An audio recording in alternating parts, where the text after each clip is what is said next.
Good evening. Welcome. Welcome. If everyone can take their seats, please.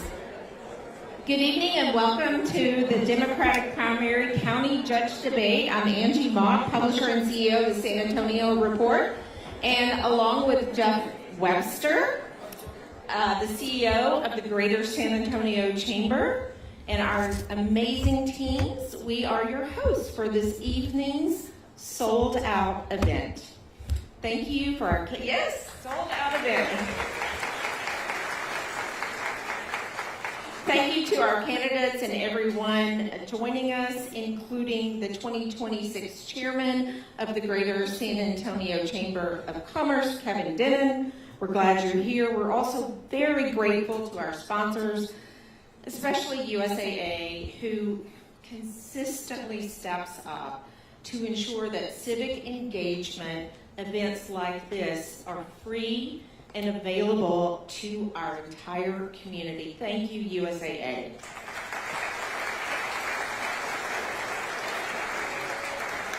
Thanks also to sponsors, American Council of Engineering Companies San Antonio Professional Firefighters Association, Futuro San Antonio, Toyota Texas, the Arcade Group, and our in-kind sponsor, Silver Eagle Beverages. Thank you all.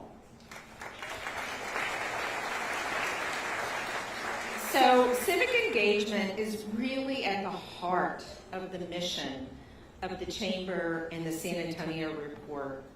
And our mutual goal is that you use what you learned tonight to make informed decisions when you cast your ballot at the polls. And you can do that in exactly 1 week from today because early voting opens then. We just have a few ground rules for the audience. So the goal tonight is to have a really informative discussion. So please, if you will refrain from clapping or any loud noises. But as I look at you all, you're just an amazing looking crowd. So I don't think we're going to have any trouble with that. But we want our candidates to be able to answer as many questions as possible. Tonight's debate is being videotaped, and so it will be up on the Chamber and the Report's website tomorrow. So please share it with any friends or coworkers or family members who couldn't be here in person, because I think what you're going to hear tonight is really important. We are also very grateful to partner for this event with TechBlock, and TechBlock is a nonprofit that's dedicated to fostering economic development and advocacy, and they help connect and grow the tech ecosystem in San Antonio and Central Texas. So please help me and welcome TechBlock's CEO, Beto Altamirano.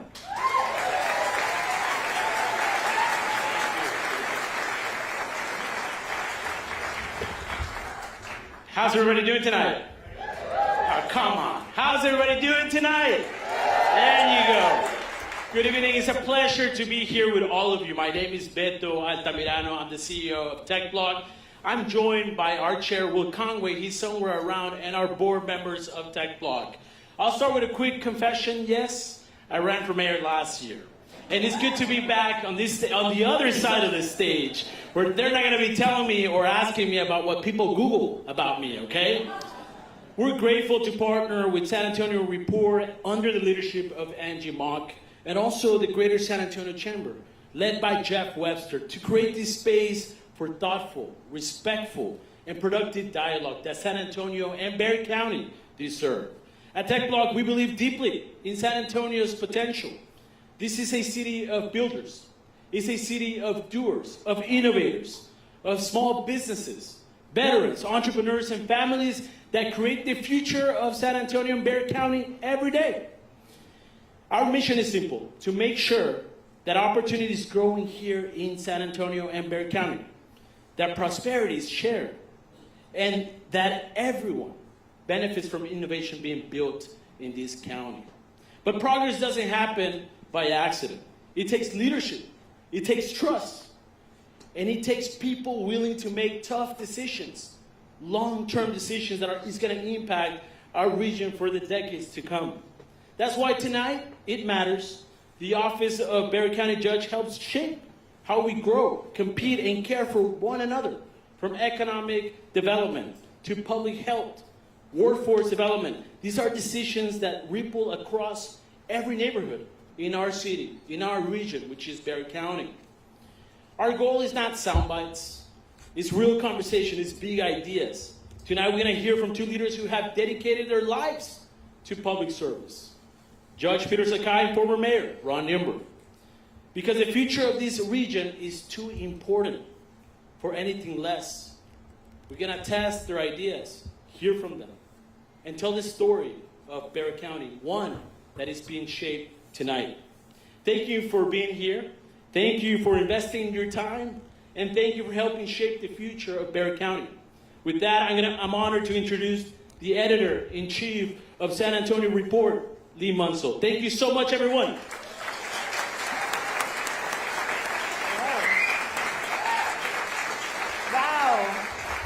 It is so exciting to see so many of you here for civic engagement in the form of the Great Debate. We're really glad to have you here to have a primary debate in the Democratic primary for Bexar County Judge. We're going to try something a little bit different tonight, and this requires some audience participation. So please take a moment to scan the QR code that's going to come up on the screen, or text VOTE to the number on the screen to sign up for text messages from the San Antonio Report. If you check the box that says you're here tonight, you'll be on the list and you can take a survey. Text the word survey to take the survey, and we'll have 4 different topics that you all can decide which one you would like to hear a question on, and we'll give you an update later in the debate. Let's welcome our candidates to the stage. Former Mayor Ron Nirenberg and Bexar County Judge Peter Sakai.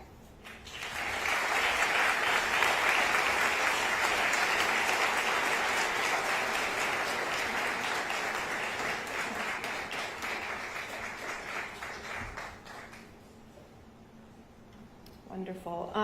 Though it won't be over until November, the March 3rd primary is a key moment in the Bexar County Judge race. Republicans haven't won a county-wide office for a long time, and Democratic primary voters have 2 very well-known names to choose from in local politics. Now, I'm sure all of you in tonight's audience are local government experts, but I always appreciate a quick primer on what exactly we're talking about here. The Bexar County Judge is not an actual judge. And the 5-member County Commissioners Court is not an actual court in the judicial sense. What it is a governmental body created by the state to do things like oversee elections, manage the justice system, and handle infrastructure and law enforcement outside the urban centers. The goal of this debate tonight is to come away with a clearer understanding of these 2 candidates and how they would approach the role. Judge Sakai and former Mayor Nirenberg, we're going to start by asking you to make an opening statement, then we'll move into questions as well as follow-up questions on topics where we feel like more context is needed. You may also be awarded a 30-second rebuttal at my discretion. If you're ready, we'll start with a 1-minute and 30-second opening statements. Judge Sakai, you won the coin flip and elected to go first for both opening and closing statements. So please, will you make your opening statement? Thank you, Lee. Thank you, San Antonio Report, Angie Mogg. Thank you, Greater Chamber, Jeff Webster, and Beto Altamirano for Tech Block. My name is Peter Sakai. I'm your current county judge, running for re-election. I'm asking for your vote of support tonight. I think what's important and what I want to open with is that I've been a public servant for 40 years. Many of you know me. Maybe perhaps some of you don't know me. But what I hope to share with you today is to tell you who I am and the value sets that I bring. I'm the grandson of immigrants. My grandparents came from Japan, and when they came here, they were told to go back home. They were subject to racism and discrimination. My parents were, and the parents' family were incarcerated in internment camps during World War II solely because they were Japanese Americans. And as a result of that experience that my father taught me, I, as a former prosecutor, I, as a former judge, and now as county judge, have taken an oath to protect and defend the Constitution of the United States. And I take that seriously. I do so now in this current events. And so what I hope that you will take away tonight is my heart and my spirit of 40 years of public service. And I hope, and I'm grateful to you. Some of you are my supporters, and some of you may not be. But I hope that at the end of the night, we will have a message from me that we need to come together as a community. especially in today's world. So I hope that you'll understand. We may go back and forth. There may be a lot of words said, but I'm asking you to look at who I am. Okay. Thank you for the opportunity to speak to you all tonight. Thank you. Former Mayor Nirenberg, your opening statement. Good evening, everyone. My name is Ron Nirenberg, and I am running for Bexar County Judge because I believe in a brighter future for this community. In fact, I believe we have all the talent and resources in this community to be one of the strongest and most resilient places in Texas. But leadership is not just about ambition, it's about action, and that's my record as your mayor. We worked together to overcome some of the most challenging period in American history, overcoming a global pandemic, moving our community forward to make investments in economic opportunity by expanding pre-K, making community college free for every local high school graduate, by creating mass transit for the first time and having a nationally modeled housing policy. And let me address the elephant in the room. Peter Sakai is a good and decent man, and I admire his work as a children's court judge. But that is not the job we are running for. The county judge is the CEO of a 2.2 million person constituency, 5,500 members in the organization, and oversees some of those critical functions of our community. And the issues that we're going to be debating today are the same ones that Peter promised to solve 3.5 years ago. So I'm running to fix things. I'm running to change things at a time when leadership is needed the most. We are facing extraordinary challenges in this community, but we have the resources and talent to move our community in significant ways with the right leadership at the top. And so I ask for your consideration to be the next Bexar County Judge on March 3rd. Thank you very much. Thank you. You took away my first question, which was, why are you running? But we'll go into that. To talk about that, let's do a minute and 30 seconds. This is a very unusual situation with two well-known Democrats facing off against each other for this role. So let's start with that obvious question. Mayor Nirenberg, why you ran now? I'm running because we need action. We are reacting to every issue in our community right now, from a case backlog that persists because of lack of prosecutorial resources in the courts, as well in the district attorney's office, to jail overcrowding issues that continue to be exacerbated. We've got a healthcare access gap that continues to widen despite the fact we have one of the largest publicly funded taxpayer-funded hospital systems in the entire state. These issues require collaboration and leadership, and most importantly, accountability from the top. You elect the leader of the county to make sure that we solve the problems that we're dealing with today, and that we can be accountable to the public that needs those things solved. Thank you. Judge Sakai, your goal coming into this job was restoring order to the parts of county government you thought were ignored when you were a district court judge, as well as modernizing its technology and increasing transparency around its operations. You've had 3 years to take a stab. Personally, after 20, 30 years of my predecessor government and working in the district courts, I saw that county government was relatively inefficient. So what we've done is we focused in on the basic services. First, we balanced our budget. No property tax increase, no deficits, so that we can move forward. We're prepared to deal with the federal funding ending so that we don't have to put the burden on our seniors. I look forward to the leadership of making county government more effective and efficient, changing the procurement process, changing the purchasing agent, not making county government transactional, to put people first. As a public servant, I have put children and families first, and that's my North Star. And that's the reason why I want to continue, is because we have to provide basic services in public safety to keep our cities and streets and small businesses safe. We have public health to make sure that healthcare access and affordable housing. Great. That was just someone's phone. That wasn't your time. you can finish your thought if you have more you'd like to say. All right, I was trying to abide by the rules. Thank you. That's important. It's called the rule of law. Can I have it sit? They told me not to take this because it says Pearl, but it's not the beer. It's artesian mineral water. It is water. Thank you, Lee. 'Cause you know how political, this game is real tough. Judges drinking on the job. Oh, my. All right. And time's up. So Y'all know what I've done, where I'm going. We're going to make Bexar County more effective, efficient, more open and transparent. Guess what? New town hall budget meetings, never done in 20, 30 years. Backlog, the jail, that's 20, 30 years of underfunding. We have made commitments to the DA's office. We have made commitments to the sheriff's office. We will continue to lead to Please make finish your a more thought. effective, efficient government. Thank you. Great. Bexar County is the only local taxing entity with a road and flood control line item on its portion of the tax bill. After one of the most deadly flood years in almost 3 decades, what do you think the county should be doing to address flood safety? We'll go to former Mayor Nirenberg first on that one. Well, it's critically important that people know that we have a plan for dealing with the issues that we see coming at us, including flooding. And right now, despite the fact that this is one of the fastest growing places in the entire country, we have no plan for dealing with the infrastructure needs of communities out in the unincorporated area and the suburban area. So what we need to do is develop that plan in collaboration with the 26 other municipalities in this region, as well as the unincorporated developments. It is not enough to wait for a disaster to happen before we start investing in the resilient infrastructure that we need in this community.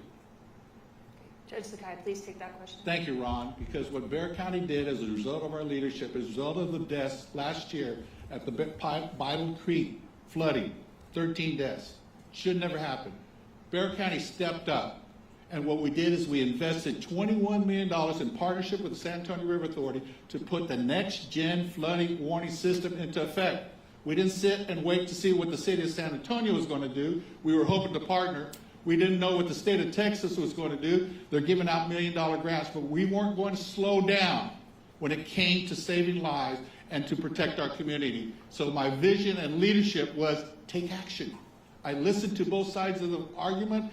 Judge, it's a $21 million, but it was necessary to protect lives, and that's the reason why. You remember my heart and spirit, children and families first, fighting for those working families. We cannot have that next death because we weren't prepared, and that's the reason why the next generation flood control warning system is an advanced technology, real time. It will give first responders the ability to shut the roads down, put up warning signs so that people won't die what they did last June of last year. I'm going to follow up on that question. Onto that? Yeah, 30 seconds. I mean, that illustrates the problem. Warning systems mean nothing after people have already died. Bexar County has a responsibility in the 10-year flood program. There is no plan for after the 10 years. We know this is one of the fastest growing places in the entire country. We know where we are in Flood Alley, and there is no plan beyond what the previous Commissioner's Court has already invested in. We need a regional plan that manages the infrastructure and needs of this community because of the growth that we're experiencing. And we also need to be smarter about how we deal with downstream flooding. More concrete culverts just speeds up the water that is killing people downstream. We've got to be a lot smarter with the knowledge that we have. Yeah, Judge Sakai, 30 seconds. 30 seconds. Yeah. A plan without accountability is just noise. And that's the reason why I separate myself tonight to say the vision and leadership was take action. As a district court judge, I have to make decisions. I have to be able to explain those decisions. And that's what I did. And that's what I'm doing as county judge. I am leading through a back-to-basics approach to government. We're not going to have no property tax increases. We're going to have no deficits whatsoever. We're prepared for the economic turmoil. We're going to go in with the food insecurity, with the healthcare insecurity, with affordable housing. We are prepared to meet the needs of our working families tonight. Thank you. And for the future. I do have a follow-up on the flooding topic again, but it's a slightly different approach. And we'll go to you first on this one, Judge Sakai. Often when the county is in the spotlight, it's in the case of flooding, a global pandemic, or other such major crisis. Why are you the person voters should trust to be in the driver's seat for whichever inevitable crisis comes next? Because we're getting a back-to-basics approach to government. People are hungry today. People have lack of access to health care. The university health system, the premier system in our current county hospital system. We're building 2 new hospitals. We're building 2 new clinics, especially in the underserved areas. We also have affordable housing, and county has stepped in partnership with the San Antonio Independent School District to build up affordable housing because that's the only way we save our urban core. We have to build up, we got to bring children and families back. Otherwise, those school districts, SISD, Harlandale, Edgewood, Southside will continue to diminish, and ultimately, under the current public finance system, they're not going to survive. So the Bexar County, even though it's in the city of San Antonio, those city residents are also county residents. And I care for them, especially those that are part of the underserved class, the part that are still part of the generational poverty that we have still played with after his term as mayor. Mr. Nirenberg, would you take the question about why should you be the one that voters trust to be in the driver's seat? That's the issue here. And I hope we're talking about affordable housing afterwards, because that deserves a lot of response. It's another plan without any funding. It's just a statement. We at the city have actually put a plan and funding in place in collaboration with the county, by the way. But with regard to the issue of why is the county responsible, why is the county judge on the hot seat, is because, as Nelson Wolff said, this is one of the weirdest forms of government under the sun, because you have a number of different elected officials that have their own operational control of various parts of this government. They have budgetary control in some matters, but it's the Commissioners Court, along with the county judge, that have to work together and control the budget and manage through leadership. And without a county judge who is going to articulate the vision for this community and be accountable to this community for the results that we need, there is no vision. And as Proverbs said, without a vision, the people perish. Right now we have no vision, no accountability, and that's why I'm running for county judge. Thank you. For those of you who don't know this, the San Antonio Report has a comprehensive primary voter guide, Republican and Democratic primary voter guides, featuring profiles of all 250 candidates on the March 3rd ballot. So please use that to prepare your vote. Like many of those candidates, you each answered a questionnaire about your backgrounds and policy vision, and you both noted in the first sentence that you are the sons of immigrant parents in your bios of our 2026 voter guide. At a moment when the enforcement of U.S. immigration policies is so clearly dividing communities, what can a Bexar County judge do about any of this? Let's do a minute 30 on that, and we'll start first. We'll go with Judge Sakai on that one first. Yeah. Judge Sakai Yeah. first? All right. As I indicated in open, I'm the son of immigrants that saw, and history repeats itself. So I have condemned the federal authorities and the way they treat the undocumented immigrants, especially the children. And I did that based as a former judge and now county judge. I've condemned it as unconstitutional. I have put that dialogue into the record. We're going to have to face and put opposition. I've gone on record of opposing the ICE detention facility, and we're going to have to work everything we can. But what is the essence of county government, and as Ron states, the weirdness, it's not weird. It's state law. It's the Texas Constitution. All those authorities by the district attorney's office, the sheriff, the county judge, the county commissioner, all defined by statute, and you must follow the law. And we understand that in the current environment, sometimes the rule of law is not fair, but we must always respect the rule of law. And when I see an injustice, especially as the treatment of the undocumented immigrants, especially for those children that are being locked up, I am reminded the story of my father as a child during World War II who was incarcerated because he was a Japanese American. And that's why I talk passionately, and that's why I will continue to talk passionately, and that's the reason why I have the gravitas and the vision and the leadership of what we need to do. We will come together, but we have to come together as a community. We must be in unity. I must be able to talk to the other side to bring consensus so that at the very least, can we agree to disagree, or can we agree that the defense of the United States Constitution is what we have to do? Thank you. Former Mayor Nirenberg, what can a Bexar County judge do about any of this? You both have been on social media making videos talking about this issue. It's clearly important to you both, and so Mayor Nirenberg. Well, what we're seeing take place in communities across this country, what we are seeing throughout our community here in San Antonio is abhorrent, and we need to stand against it. And I believe we should have no part in the militarization of an arm of government that is really only accountable to one person, Donald Trump. And that arm of government is terrorizing residents of this of communities across the country. And so we not only have to make statements, we also have to take action to defend the rights of us.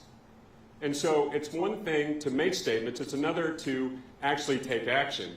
And so with regard to these erosions of our rights, we have to work within statute, but also find ways to push back perhaps through the courts, as I did as mayor, attacking some of the egregious legislation that the state government put in place to try to make us use our local resources in law enforcement to do the federal government's job.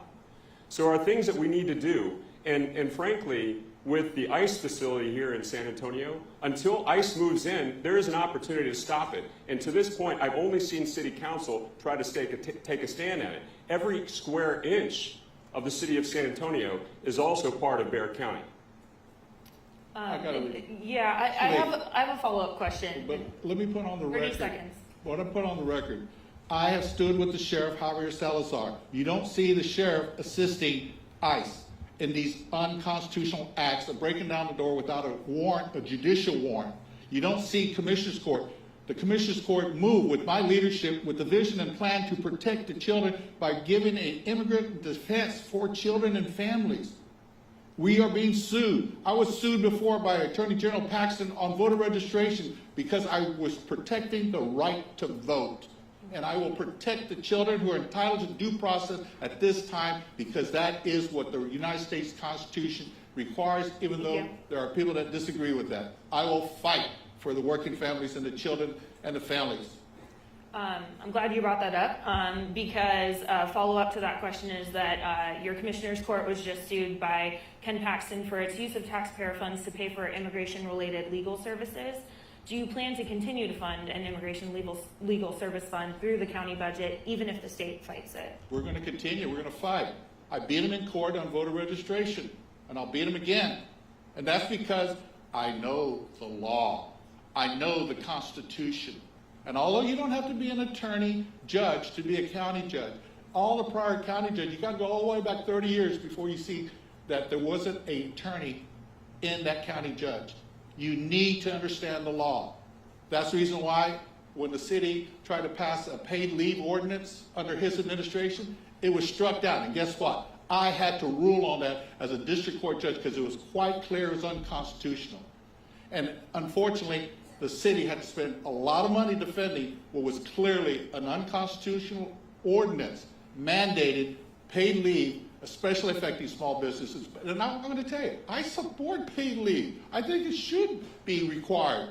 But it was unconstitutional. And Manny Pelaez, then city councilman, told the city council, don't do that. And they did. And that's your taxpayer money. And so that's the reason why I want to continue as county judge to enforce the laws and the Constitution. Yeah, we'll do a minute on that. I was also going to ask you if voters should expect you to take an approach in terms of pushing back on the state if you're serving as a leader of a legal subdivision of the state government. I'll be sitting at council table like I did at the voter registration. I sat there and helped the lawyers. That's for former Mayor Nirenberg. Would you take that one for 1 minute? Absolutely, because being a subdivision of the state doesn't cede all of your rights to the state of Texas. We also have obligations to uphold the Constitution. And so absolutely, there is continued to be a voice in this community. But let me just clear this up because there's a little bit of obfuscation here. County judge mentioned that Ken Paxton, they sued Ken Paxton on the voter registration, beat him. No, You didn't try that. You Paxton didn't try that sued case. the Judge. county. Okay. Well, on the legal services, this is something I was proud that my city council colleagues also supported 8 years ago. And we didn't actually get sued. We're doing the same things. And so there are ways that we can work with our community, avoid the legal challenges that you've gotten into, and continue to defend the rights of the members of this community. All right, you both have played central roles in San Antonio's effort to move the Spurs NBA arena downtown, known as Project Marvel. You've also both weathered some criticism for not moving fast enough to make it happen. We've heard some comments from each of you in recent weeks that seem to move the goalpost a little on how this all came together, so we want to dig in on each of your roles. I'd like you to take a minute, both of you, to tell voters exactly what role you played on Project Marvel, whether years ago or leading up to the election, and why you believe those efforts were in the community's best interest. But first, Judge Sakai, you campaigned hard to bring voters on board with the funding, but last week you said you don't support the city's overall development plan downtown since it doesn't do anything for the east side of San Antonio where the Spurs are located. How has your position changed so much in just a few months? I need to clear it up, and I want to make it real clear tonight. I supported Proposition A, was the revitalization of the east side with the county facilities. I supported Proposition B, was what's for a new Spurs Arena, which was only venue allowed by state law. Project Marvel was the city of San Antonio that was done in secret without the involvement of the county. I was given a 30-minute briefing last year, and that was the extent of it. I still don't know what Project Marvel.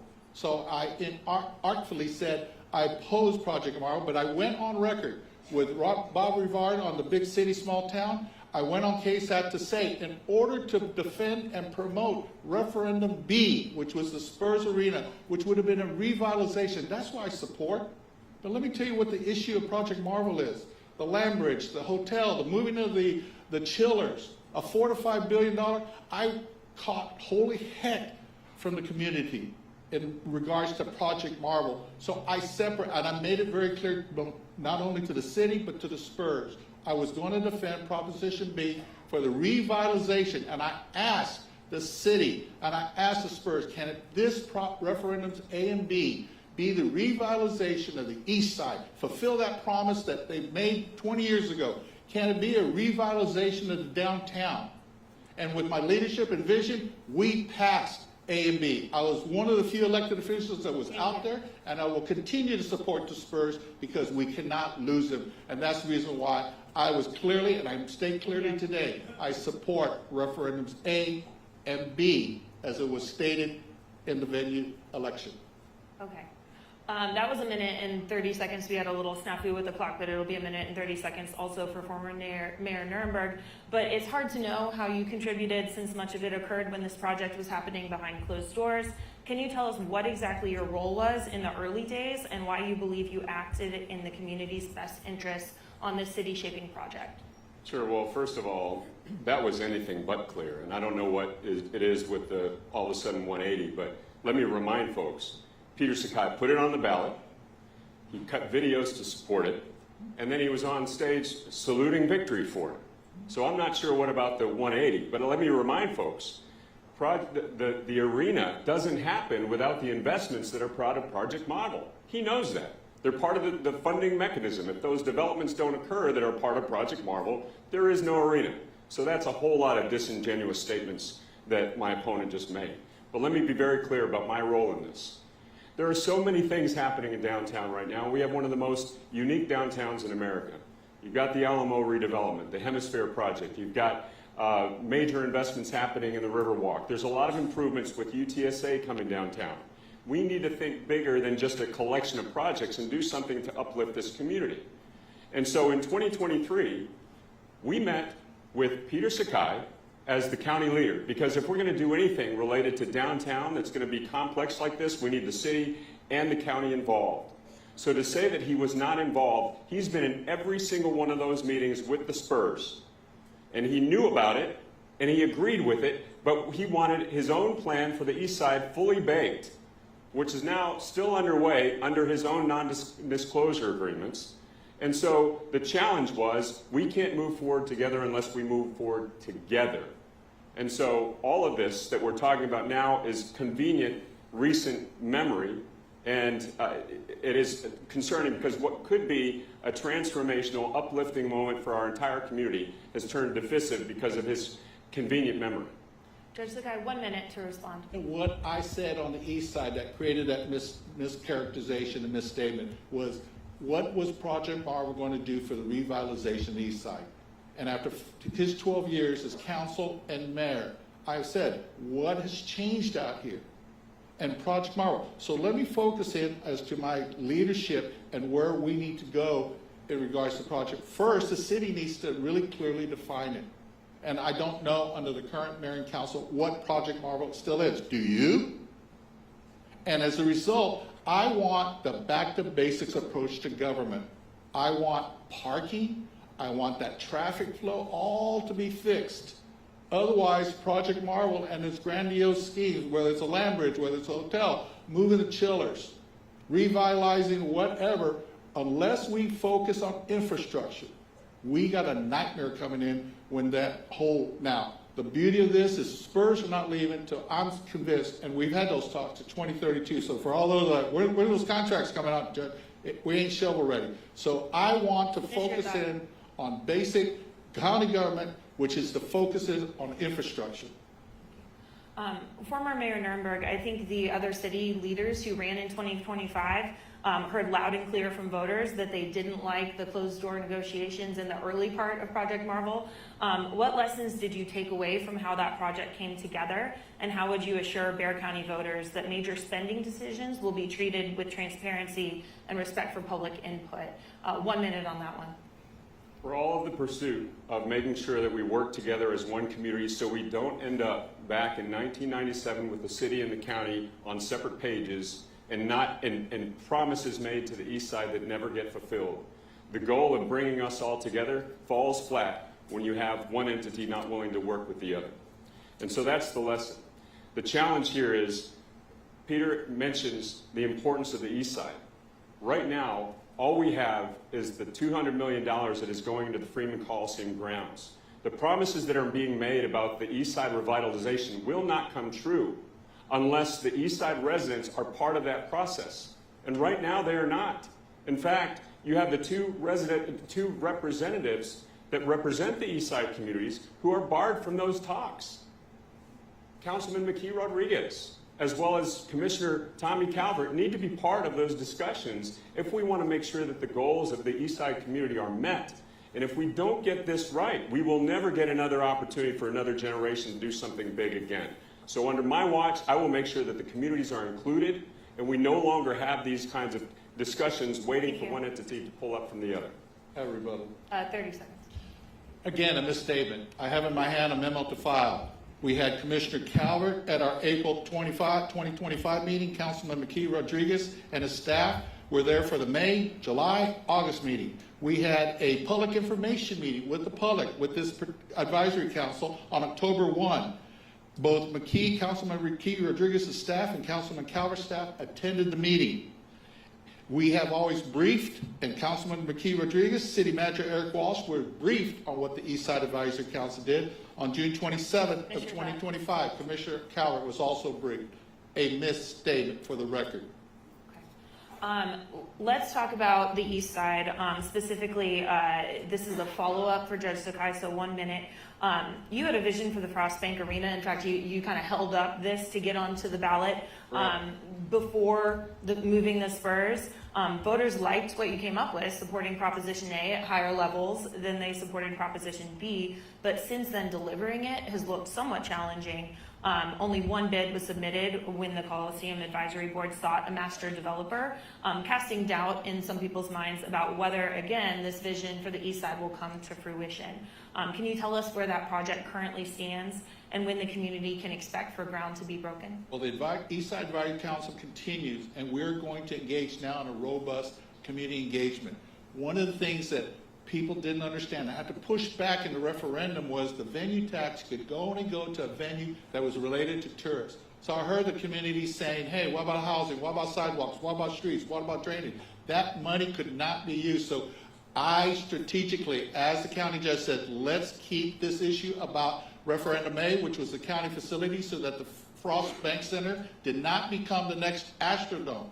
If the Spurs leave and the rodeo does not fulfill, which they now have put a business plan together, they are going to run a year-round rodeo industry. We're going to revitalize that area so that it can be pearl-like. Get the cement and asphalt out there, green it up, put businesses, small businesses, put restaurants in there. Guess what? That public-private partnership that I tout in all aspects of county government, we have a private developer looking to redevelop Salado Creek, the Willow Springs Golf Course. But we need community involvement. We are then now going to engage in a robust discussion of community benefit. And you will see that as the year comes. And at this time, it's now going into the contract phase. And so we will engage. We will be open and transparent. I've done that with county government, and we will continue to do that. Thank you. Thank you.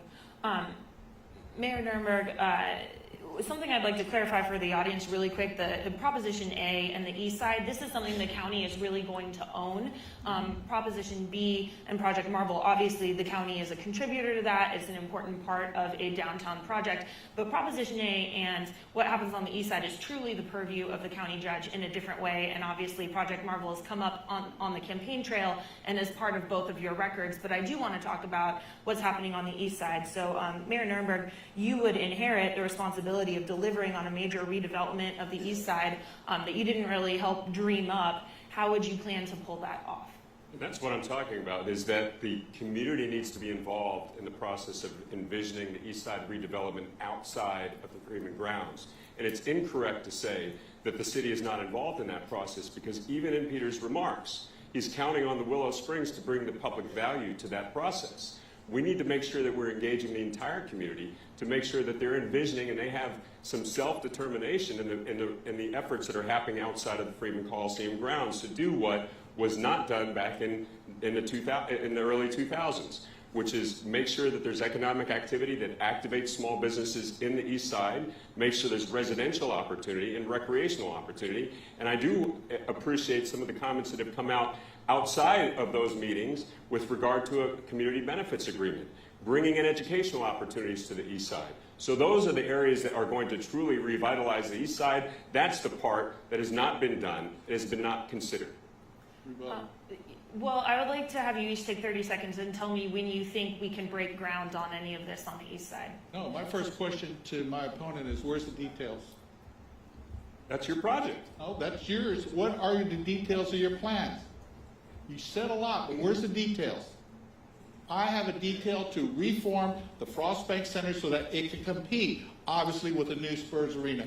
I want to renovate the Coliseum so that it can be a enterprise along with the San Antonio Rodeo. They make $300 million a year gross, $12 million scholarships. The community benefit is what the San Antonio Rodeo does for the East Side, part of it.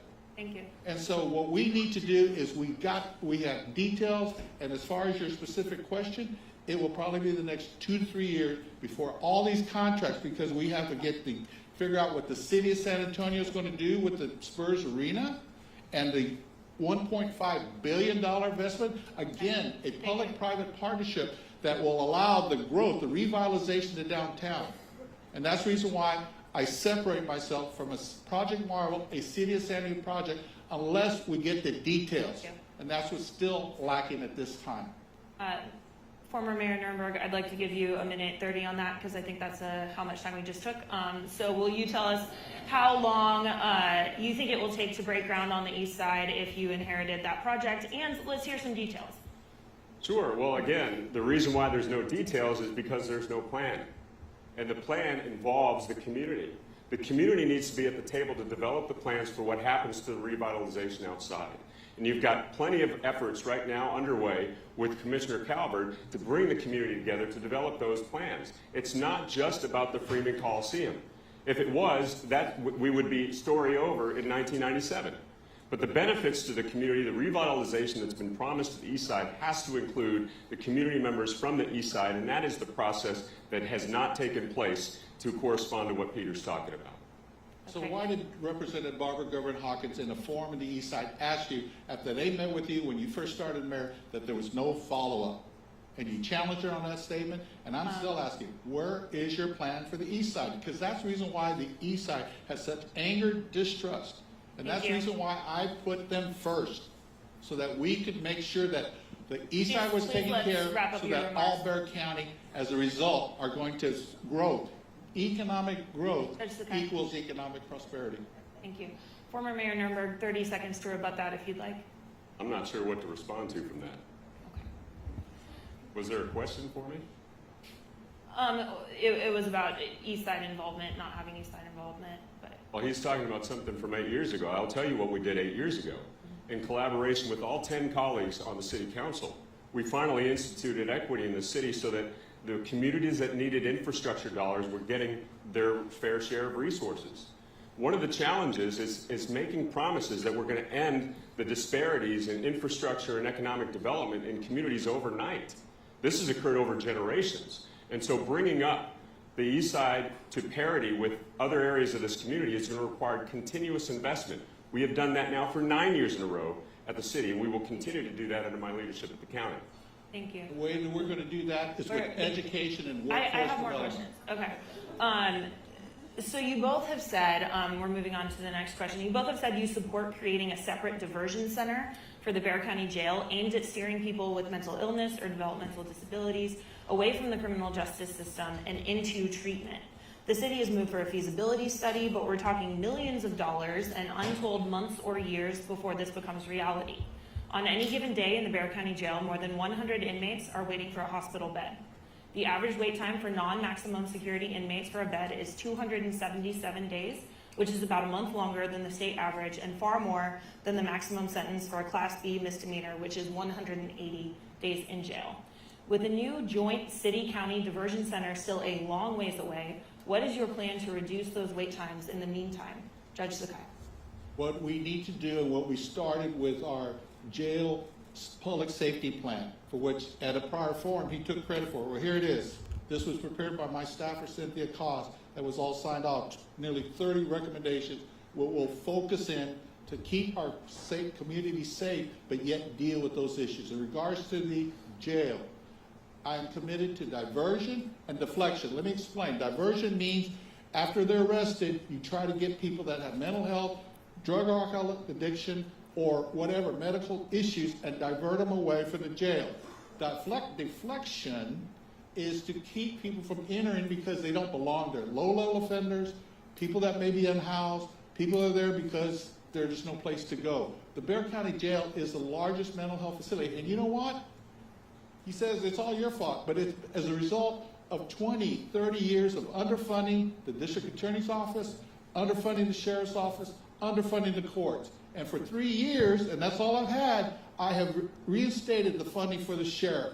I have built up the court system. I have committed to restorative justice, which focus in and to keep people. And finally, no new jail.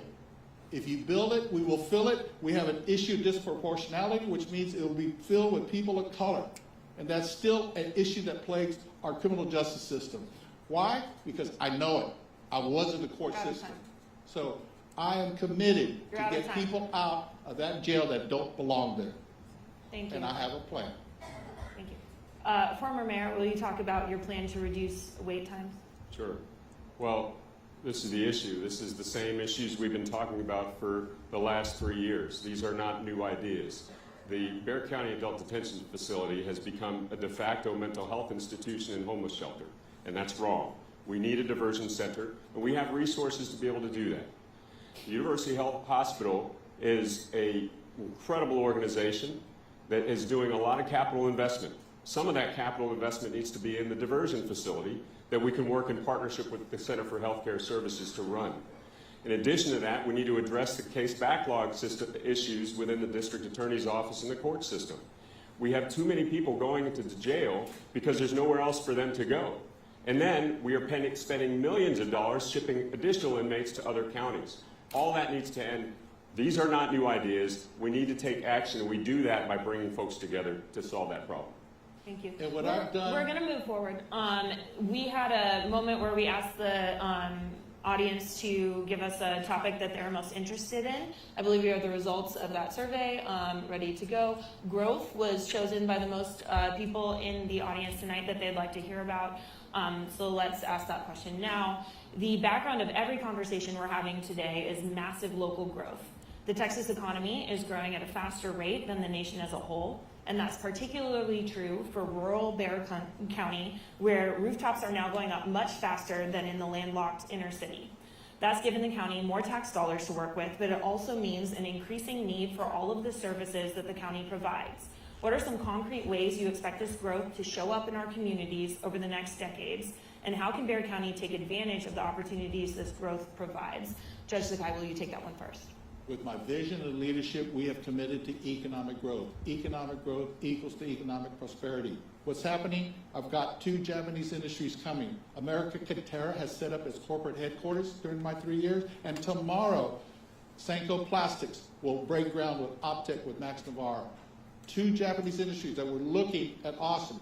I partnered. I don't take all the credit. We partnered with Greater SATX. We partnered with the City of San Antonio Economic Development, and we got the job done, and we're bringing high-paying jobs. That's how we be. We have a workforce program, the American Texas Fast Track, Texas FAME, which has a 90% retention, 90% graduation, and it is the most cost-effective workforce driven because it is employer driven. Why? Because we've listened to the employers and we're meeting the needs of advanced manufacturing jobs, and that is what's created the growth. Why I want growth is because you know that Southwest ISD, Southside ISD, and the East Central, that whole rural school district, we're failing and we're underfunded, but they're booming because of economic growth. That's what I want to bring to urban core. That's what I want to do for SISD, Harlandale, Edgewood, South San, the urban core, without growing population, without bringing, that's the reason why I committed as a result of the baseball stadium that I was able to carry and bring to fruition. We will have a new baseball stadium in part for the revitalization of downtown along with the new Spurs Arena. We committed 1,250 housing units. And so that is what my leadership has done, and that's my vision, is to bring up and to work with our working families in our community. Thank you. Former Mayor Nirenberg, can you speak to population growth and how you expect it to show up in our communities over the next decades, and how we can take advantage of the opportunities this growth provides? Sure. Well, I would love another 10 minutes to respond to some of the things that were just said. But let me answer your question. The challenges of growth are showing up in the infrastructure issues. They are showing up in challenges related to quality services. They are showing up in frankly, a lack of a plan. The reality is, in 2026, we are still building colonias in Bexar County that are not attached to basic infrastructure, running water, and sanitation services. That's wrong. And so we have to work together to create a comprehensive plan, similar to how we did at the city, to get ready for that growth and use the tools that we have available to make sure it's quality. How do we do that? There's a lot of different tools that we have available to us. Some of them are outside of the reach of the municipal authority. And so in those cases, we can work with the developers as they plan these properties to make sure that they have the increment investment to actually build the infrastructure. In other areas, you have densified communities that are growing in the unincorporated areas. We can work with them to incorporate so they have their own authority to make sure that they're delivering quality services. But it is unacceptable that anyone in 2026, with all the vast resources that we have in this community, is still living in substandard conditions. So we'll work together as a community to solve those things. The other issue is we've got to make sure that we continue to grow economically by driving good jobs here to San Antonio and matching our workforce to it. We have expanded pre-K for SA. We have also made sure that we have a free community college program for every local high school graduate in this county. And we are working to invest in quality workforce development. And that is some of the most challenging investments we will make, but they are also returning quicker than any other public investment we've ever made as a community, and that's why it was publicly supported. Thank you. I'd like to follow up on that for you both. One of the most intense political fights in this region right now involves the development in a hill country community that relies on wastewater treatment that residents are very against. This is not the last time that's going to happen. So what is the roadmap to avoiding these types of standoffs in the future, since we expect it to happen again? And Judge Sakai, you'd like to take that one first. 1 minute. That's Waterloo Ranch. And I want to bring out today where he was on February 1 of 2022, sitting on the Sanitary Water Board that approved the wastewater permit. No, we did not. And that he's on false. record. He's that on record to have proved it. I got the minutes, and we can provide it to you if necessary. And so now there's opposition. One of the fundamental, and that's about leadership, is the strategic decisions you make and be held accountable. He made a decision to move away from the aquifer protection money to ready to work. I've already challenged the return of investment of ready to work. 3,200 jobs with $200+ million bucks. Our Texas Fast Track is a minuscule amount, although it is a smaller amount of graduate. It is meeting the needs because it is an employer-driven program. So those are the strategic decisions that leadership must make. And I will always stand that we must first, you ran as an environmentalist, you did a lot of great things, but you made a decision to move that aquifer protection money to the ready to work, and we're now suffering the consequence, and now you're saying you oppose it when you supported San Antonio water system and approving the wastewater permit that now is ongoing and in the court system. And Well, Lee, I'm going to need a little extra time. Yeah, former That Mayor kind of Nirenberg, possession is a little bit lopsided. You get a 30-second rebuttal as well as 1 minute to speak about growth and water and how to deal with these projects. Well, I'd like to respond to the workforce issue, but I also need to correct two blatant misstatements that were made up here.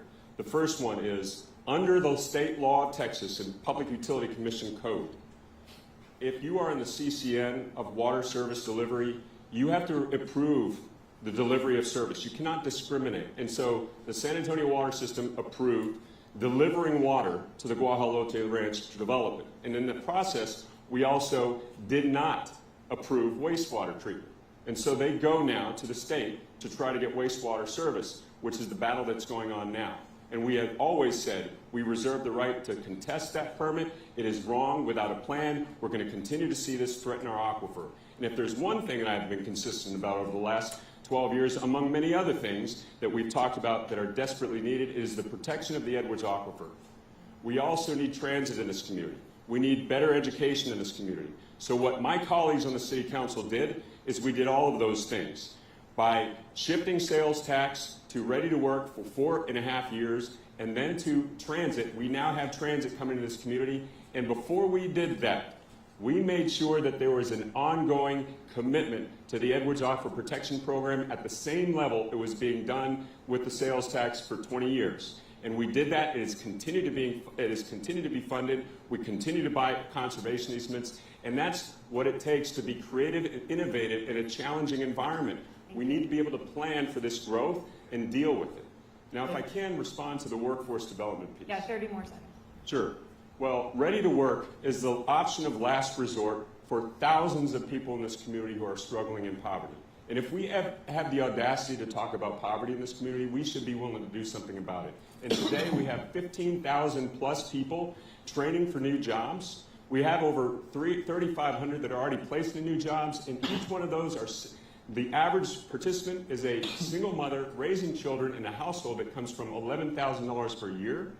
And as they get placed in a new job, they're making $45,000, $44,000+ a year with benefits. We are breaking cycles of poverty one at a time, and believe me, it's already taken, the amount of return on investment to the community is already more than what it came in.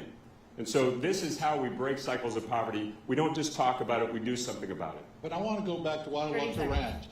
You, the city of San Antonio, settled with the developer Lennar and allowed the wastewater permit to go in the lawsuit settlement. And you have gone on record that you weren't aware of that settlement. There's an accountability in leadership. And that's the reason why I challenge you on this issue of Guadalupe Ranch. You moved the aquifer protection money. You were environmentalists, but you moved away from that. Lennar was in that master development plan. The city of San Antonio never had the intention to protect that area. They wanted to annex it so they could bring in more property tax increase, because that's how they could balance their budget and get out of the $150 million deficit that they're in now. Yeah, all right.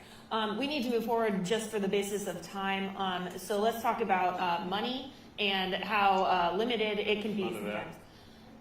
Let's move forward, and you can wrap it into your comments on the next question. The county encompasses all 10 of San Antonio's city council districts, as well as numerous autonomous municipalities, unincorporated issues, areas. That's a lot of ground to cover with both law enforcement and human services. How should the county allocate its resources when it comes to working to mitigate the issue of homelessness across our community, as well as to police crime, and make sure local communities have access to health care, which is a key county function, especially when we're facing a fiscal cliff in the county budget? Judge Sakai, we'll have you take that one first, and then we'll get back to you. That's the reason why a back-to-basics government approach is necessary. We're going to go through tough times. Food insecurity, healthcare insecurity, affordable housing insecurity. What this county has done as a result of my leadership in 3 years, not the 12 years as his as mayor, we invested in the Via Silver Line, $102 million of county transportation money that we helped Via leverage into $300 million for the federal government, which will connect West Side and East Side from Our Lady of the Lake to Frost Bexar, which is part of the revitalization. We also committed $15 million in housing investment to create 2,420 housing units across Bexar County. In regards to homelessness, we created the Bexar County Outreach Pilot Program with 4 suburban cities, and I think that's the key issue in regards an example of communication, collaboration, and coordination. We need to talk to each other. We need to listen. Suburban cities, we're seeing that the city of San Antonio was pushing the homeless issue. We have a highly successful outreach program partnered with Haven and Hope. Again, a public-private partnership. Government alone cannot solve this homelessness, this unhoused issue, but we can partner up. And with the leadership that I provide, it's increasing capacity for housing. It's addressing specific needs of the homeless, because we know it's about drug and alcohol addiction. We put $14 million we put nearly $75 million that really has gone to the nonprofit community to deal with drug and alcohol addiction, to deal with mental health, the trauma that the homeless and unhoused suffer, and we need to also increase the affordable housing, and we committed $14 million to the Commons Executive, which will increase through Sam's Shelter. That is what is happening now through Bexar County government. It's never happened before. In my 3 years, that's what I've been accomplished, and that's where we're going as your county judge. Thank you. Former Mayor Nirenberg, can you speak to how to allocate county resources in the budget, as well as respond to anything you'd like to respond to? Sorry, we're running out of time. That's the best we can do, guys. Well, okay, let's talk about housing and homelessness. First of all, we got to stop duplicating services. We have developed with this community over 1,000 people coming together our first ever affordable housing strategy as a city. It is now region-wide, and it is being modeled by the nation. And as a result, we have passed our first ever housing affordability bond, and we are filling in the gaps in the homeless service ecosystem to make sure that we address the challenge of having unsheltered homelessness. And as a result, over the last 5 years, we've reduced unsheltered homelessness by 25%. Homelessness is a cause of a lot of different things, and you heard them. Substance abuse, domestic violence, mental health, economic hardship. We've got a lot of different systems. We've got to make sure that we're working in collaboration to address the issues upstream so that people don't become homeless in the first place. So there's a lot of different systems involved, but to just throw out a bunch of programs and not have cohesion on a plan to address it is why we have new silos being created instead of people and systems working together. We've shown how we can do this as a community. In the city, we've reduced unsheltered homelessness. That's why how we have to do it comprehensively, to bringing people together on a plan. So why have the increase in population of the unhoused has happened during your term? And that the county has now leaned in and to address homeless issue, especially with the suburban cities, because the city, that's not a strategy. That is not leadership. And that's the reason why I will continue to focus in on basic services. We've got to get housing. We have to also focus in on mental health. We put in nearly $20 million to partner with the public school district to create substantive mental health through our nonprofit partners. Again, public, private partnership. We are committed to have mental health as a public health issue so that we help train the sheriffs You're running and the against court. your own record. Yeah, 30 seconds, former mayor. I pass. I mean, look, you can talk about all the things that you think that the county should be doing, and then there's one thing to talk about it and actually do it. So what have you done? What have you done? We've created a strategic housing implementation plan that has now created the only How permanent many support. housing units? Can I answer the question How that many you asked? housing units? We have created permanent supportive housing that never existed in this community before. Where are We've they? created Let's allow him to answer the low question. barrier shelter that never existed in this community before. You talk about the 2,500 some odd housing units you're going to build with SAISD. There is no funding attached to that, Judge. It's a you have a public-private strategic partnership housing getting the implementation developers plan to that was come started with the in San the Antonio city Independent that has School now been District. recognized by the county, and you're creating your own new plan. That's how we started this mess. We're working to get people to work together, and you're going off to do your own thing so you can govern to the optics of whatever That headline didn't you start want in together. your 12 years of city council leadership? Didn't hear the question. Can you say that again? Let's move forward in the debate. Former Mayor Nirenberg, I'd like, for 1 minute, you would be the rare county judge coming into this role without a law degree or experience in the legislature. In what ways will you need to get up to speed quickly on day one? The county judge is the CEO of this community. It is not a judicial position. You don't try cases, you don't hear cases. It's called a county judge here. Other communities call it a county mayor. Other communities call it a county executive. It's called a county judge here because we're still in a 19th century constitution. And so what you need is a leader who's accountable to the actions that the community needs to be done to solve these complex problems by bringing people together.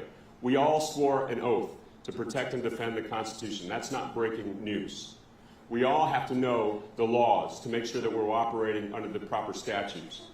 But to say that it is not about actually achieving the outcomes and being accountable and hide behind statute, that's not my view of leadership. We need action, not words.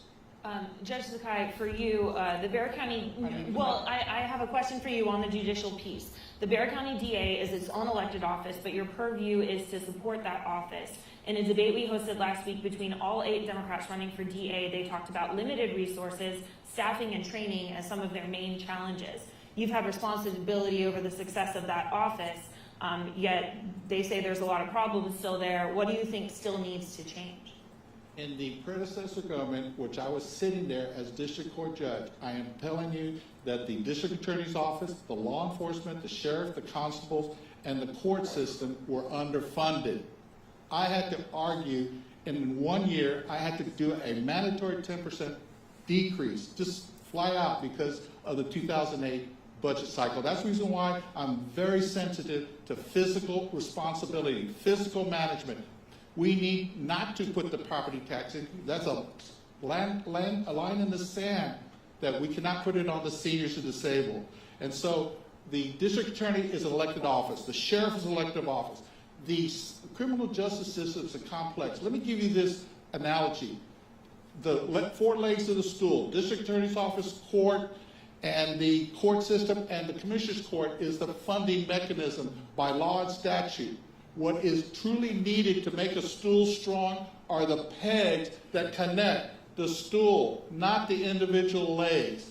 And that's the reason why as county judge, I understand. That's how I brought innovative cutting programs to the court system, and I will continue to bring diversion, deflection, move out those mental health people in our system, and to create a regional jail. That is my newest concept that I'm partnering up with Representative Barbara Gervin-Hawkins to partner up so that we can get the state of Texas. That's your time. Well, that's more breaking news. Now he wants a new jail. I thought you weren't for that. No, it's a regional jail, not a jail where, and what you need to understand is where you're going to put it. 80% of the people in there haven't had their cases heard. We need to solve that problem first. And you can't fix it. All right, I'd like to reset. Clearly, you have every excuse not to now. I'd like to reset for a moment. Thank you. I know that campaigns are fiery and challenging. You both are public servants that have served this community for a very long time. To close out our time, we got a question submission from a voter that I thought would be a good place to end tonight. Jose asks, many of us know you to be good people who are good Democrats. Help us understand how you are different than your opponent and how you would better serve the people of Bexar County. This is our final question before closing statements, so please 1 minute and 30 each. Whoever would like to take that one first. Former Mayor Nirenberg. Well, I think you heard it in the last statement. All it is excuses. And the more that we hide behind statute and not be willing to be creative to solve problems and bring people together collaboratively, the more we will continue to have status quo. There are a lot of challenges in this community that we face in the city, but working together with my colleagues, we are now moving forward on mass transit. And by the way, this doublespeak on the transit situation is really rich, because it's that same tax that now is being funded a different way for the Edwards Aquifer Protection Program that enabled them to get the capital for this mass transit line. And so we need people who are willing to be accountable to solving the problems. The county judge is the CEO of this county. I can't say that enough. And it's not enough to be a Democrat to win a vote. You've got to be effective. And we've got to start solving problems. I will not allow our county government to continue to react to every issue and let it become a crisis before we take action. As I did as mayor, we will be proactive, we will get the work done, and we will move this community forward collaboratively, working together. Judge Sakai, will you take that question? Help us understand how you're different from your opponent and how you would better serve the people of Bexar County. My 40 years of public service has been, and I ask you to look at my heart and spirit, it's been focused in on children and families. I disagree with my opponent that Commissioners Court is not a family court. It is, because every decision has to be focused on the best interests of children and families. You may think, well, what does that mean? Otherwise, without that North Star, then it's all transactional. And it's who you know, what you know, and how you can negotiate. And that's the 20, 30 years of county government. I went there now been there 3 years to make the change. I bring people together. I told you how my strategy is. Communicate, collaborate, coordinate. It served me well as a district court judge, and it has served me well as a county judge. I've told you tonight that I am a back to basics. I really feel that county government must meet the needs. We got to feed the hungry. We've got to make sure that they're healthy, and we got to focus on wellness. We got to focus on their mental health and drug and alcohol treatment. We got to break the cycle of domestic violence, and I've been able to do that, and I will continue to do that. And that is my North Star. That's what separates me. And that's the reason why you've heard a robust discussion tonight of the accountability that is so necessary in leadership. Without accountability, you have nothing. You have plans and you have expectations. And that's the reason why you've heard a bit of a robust discussion. Where is the beef? All right. I cannot, on behalf of the San Antonio Report, the Greater San Antonio Chamber of Commerce, and Tech Block, thank you both enough for participating in this conversation. We have time for closing statements, 1 minute each. Bexar County Judge Peter Sakai, please take the closing statement first. As I opened, I hope that this robust discussion has motivated you to look harder, but I am asking y'all to look at the track record of me, my 40 years of public service, and where I've been. I explained it just in the last response. I'm not a career politician. I hold myself to the highest standards of judicial ethics. I've never been sanctioned, disciplined in any way in my nearly 30 years as a judge, and I will not be as county judge. The issue is about good, effective, efficient government, open and transparent government, better customer service. My Japanese culture teaches me continuous improvement. The Japanese word, kaizen. And that's what I bring to the table. Make county government better. I have focused in on budget town hall meetings that were never done. I got the Elections Commission to meet after 20 years. We have had a lot of stagnant county government. And it's true. I am working, and I need another term in order to accomplish the vision of leadership that you want. Good government. Thank you. Former Mayor Nirenberg, 1 minute closing statement, please. Well, I appreciate you all being here today. For those of you who are watching on TV, engaging in this process. And obviously, you've heard a lot of differences of opinion here, but I will leave you with this. I believe that we have, within our capacity, the ability to achieve our highest aspirations. We have the resources and talent in this community to no longer accept mediocrity from our leaders. And while we appreciate each other personally and our stories, this is a job that requires vision, focus, leadership, and collaboration. That's what you got from me as mayor, and that's why I'm running for this job. And I will ask you again, this is about accountability. And so the things that we've discussed today, the solutions for the challenges that we have to face, I would ask you to go to my website at voteron.com. You can read what I plan to do and what you will hold me accountable to doing as your next county judge. I appreciate the questions, and I look forward to earning your support on March 3rd to be your next Bexar County judge. Thank you for being here for tonight's debate. Please join me in thanking our candidates for participating tonight and explaining their visions. Now, to close us out, I'd like to invite Jeff Webster of the Greater San Antonio Chamber of Commerce. We love the clapping. We'd like to have Jeff Webster from the Greater San Antonio Chamber of Commerce close our remarks. So I get to close this out. I don't know really how you follow this, because we are blessed here in San Antonio to have two public servants that truly care about our community. And we can have discussions about visions and style and all these other things, but can I have a round of applause for these two gentlemen who put themselves out there to take this on?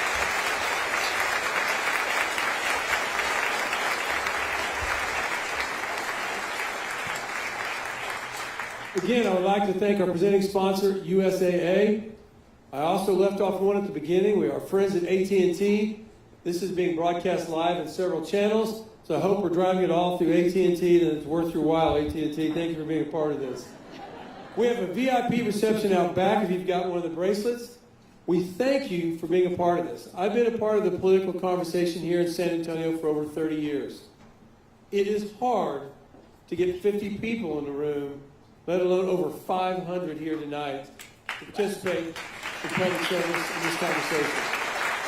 With that, we say good night, God bless, and thank you for being here, and get out to vote.